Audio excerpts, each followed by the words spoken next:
Coup de fièvre depuis jeudi qui passe pas avec le Doliprane, c'est ça? Ok. Ayoub, 1 an, vient d'être admis à l'hôpital pour enfants. Sa maman est inquiète. Depuis 4 jours, il a des difficultés pour respirer et est déshydraté. Vous arrivez à lui donner à manger ou c'est difficile?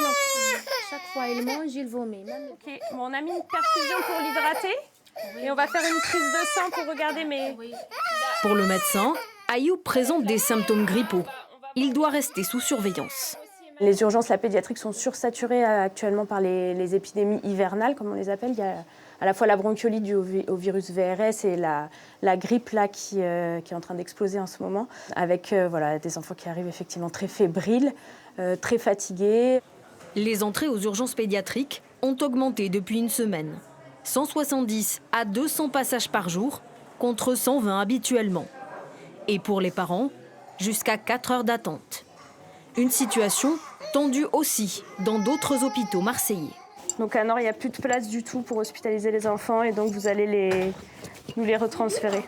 Pour éviter les formes graves de la bronchiolite, les médecins insistent sur l'importance de la vaccination dès le plus jeune âge.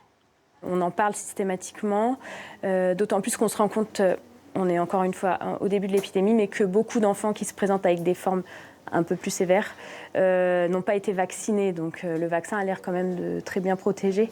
Donc c'est pour ça qu'on insiste aussi sur la vaccination. Dans ce service pédiatrique, les professionnels de santé s'inquiètent de voir le nombre de cas augmenter à l'approche des fêtes de fin d'année.